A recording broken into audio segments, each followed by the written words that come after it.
Today's experience was sent to us by a Muslim lady. She really did terrible things that will shock you, all in the name of defending her faith and frustrating Christians. Her encounter is an eye-opener. Kindly stay to the end to fully understand her experience. I was born into a devout Muslim family in a small, predominantly Islamic town. From a young age, I was taught that Christians were infidels, people who had strayed from the truth of Allah. My father often shared stories of Christian missionaries who came to our village decades ago, portraying them as cunning manipulators who sought to deceive the righteous. At school, I kept my distance from Christian classmates. They were few, and they carried an air of quiet defiance that both intrigued and repelled me.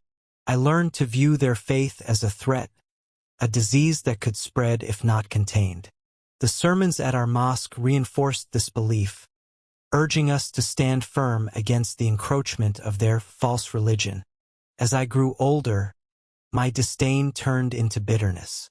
Every time I saw a church, I felt a burning anger. It wasn't just about religion, it became personal. I saw their joy and their unity as arrogance. My heart hardened, and I nurtured this hatred like a secret weapon. When I joined the police force, I felt I had found my purpose. I was now in a position to defend my community and my faith. Every case involving Christians became an opportunity to assert my authority and vent my disdain. I remember a case where a Christian shop owner reported a robbery. Instead of helping, I accused him of staging the theft to avoid paying taxes. I dragged him to the station, humiliated him in front of his family, and ensured the investigation stalled. He pleaded for fairness, but his cries only fueled my determination to make him suffer. The Christian community began to see me as their adversary. They reported me several times, but I always managed to evade punishment. My colleagues either shared my biases or turned a blind eye. I felt untouchable, believing I was doing Allah's work by keeping Christians in their place. One evening, as I drove home from a late shift, a speeding truck collided with my car. The impact was catastrophic. As I lay there, trapped in the wreckage, I felt my consciousness slipping away. Then, something strange happened. I saw myself floating above the scene. My lifeless body lay in the crumpled car, but I felt a strange clarity. Suddenly, dark figures appeared, their forms twisted and menacing. I expected angels to come for me, to reward me for my faithfulness in defending Islam. Instead, these creatures reached for me with gnarled hands, dragging me away from the wreckage. I was yanked downward, my entire being enveloped in a darkness. When I finally stopped, I found myself in a place unlike anything I could have ever imagined. A place where torment at its peak. All around me were flames, their heat not just physical but penetrating, searing into my soul. Shadows danced wildly, cast by a fire that seemed alive, hungry, and insatiable. Suddenly, I felt hands, if they could even be called that, grabbing me. Their grip was cold, yet their touch burned like iron heated in the fire. I turned to see grotesque figures, their forms shifting between beast and man. "Mercy!" I screamed. "Please, Allah, save me!" But my cries were swallowed by the anguish around me. I looked up, hoping for a glimpse of light, of deliverance, but the sky was a void, an oppressive blackness that offered no hope. As I was pulled forward, I began to see others, souls writhing in agony. A man nearby caught my attention. He was writhing on the ground, his body covered in wriggling snakes that sank their fangs into him over and over. His voice cracked as he screamed, "Forgive me. I lied. I slandered them." One of the demons turned to me and sneered. He used his lies to gain wealth and power, accusing Christians of crimes they didn't commit. Now, the venom of his words consumes him. The man's eyes locked with mine for a brief moment, and I saw the depth of his regret. I was paralyzed, my mind racing. What was this place? Why was I here? And then it began, visions flashing before me, as if a screen had been lowered in the smoky air. I saw myself as a young officer, standing tall and proud in my uniform. A Christian shopkeeper stood before me, pleading for justice. Instead of helping him, I mocked him, accusing him of fabricating the robbery. The scene shifted, and I was dragging a Christian mother into the station, her children crying as I hurled insults at her, calling her a thief for a crime she hadn't committed. The humiliation on their faces, the tears, the anguish. I saw it all as though I was reliving it. But now, their pain hit me with a force I couldn't bear. No, no. Stop this, I yelled, but the scenes kept coming. I saw the times I turned a blind eye when Christians were attacked, the satisfaction I felt when their complaints were dismissed, the joy I derived from their suffering. Each act was like a knife twisting in my gut. The demons dragged me closer to a pit. Souls screamed as they were tossed in. I fought against their grip, but their strength was overwhelming. I was defending my faith. I shouted, trying to justify myself. I stood against the infidels. The demons only laughed. You stood for yourself, one snarled. You used faith as an excuse for your hatred. Now your judgment is upon you. The realization struck me like a blow to the chest. My actions weren't acts of faith. They were acts of malice, of pride, of hatred. I had convinced myself that I was righteous, but deep down, I had always known the truth. The weight of my sins crushed me, and for the first time, I understood the full measure of what I had done. Tears streamed down my face, evaporating in the heat before they could fall. I'm sorry, I whispered, though I knew it was too late. As the demons dragged me closer to the pit, I heard the screams of others joining mine. My heart sank as I realized there was no escape, no second chance, only the eternal torment that awaited me. As the demons dragged me deeper into the abyss, the agonized cries of others began to rise above the roar of the flames. The air seemed to pulse with their torment, each scream a living testament to unbearable suffering. I was drawn to the sound of a woman's weeping nearby, her voice hoarse yet piercing. She was crouched on the ground, her body trembling violently, her skin blistered in the intense heat, peeling away in grotesque layers before reforming, only for the process to repeat. Her tormentors, hideous and monstrous, circled her like vultures over a dying prey. They struck her with fiery weapons, their blows eliciting cries of anguish that reverberated through the desolate expanse. Through her screams, it became clear that she was speaking, or rather, confessing. Though her words were fragmented, they carried the weight of her regret.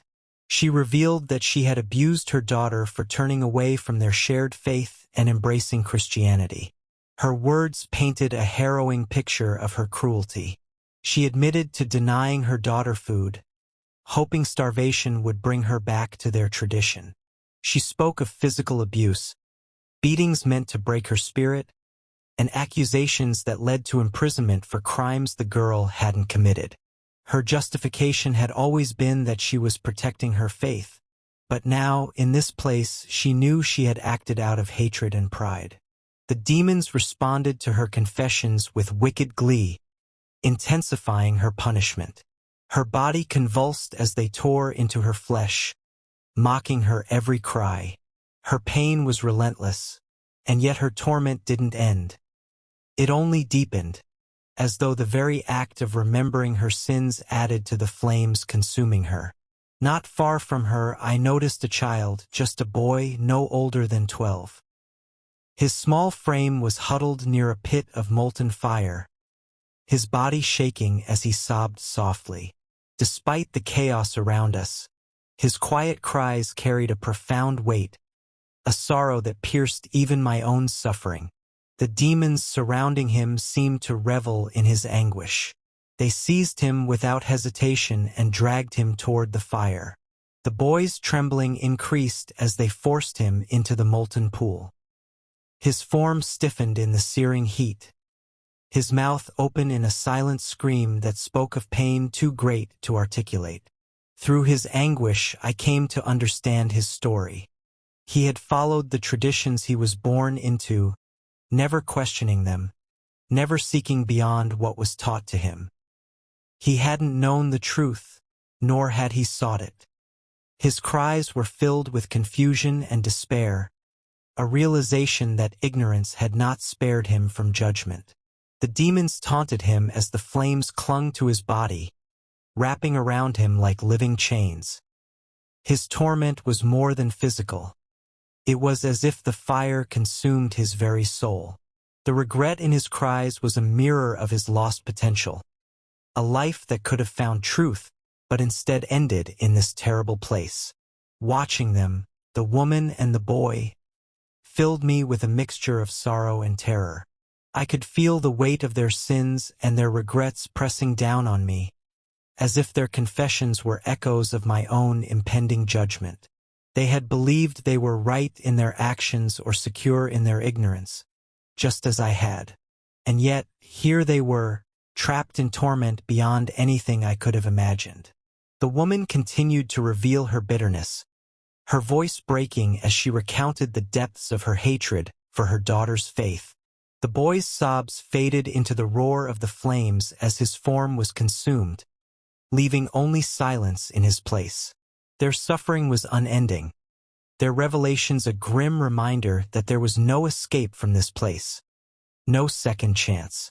I could feel the same condemnation tightening its grip on me, my soul crushed beneath the enormity of what I had witnessed and the certainty that I deserved to be here.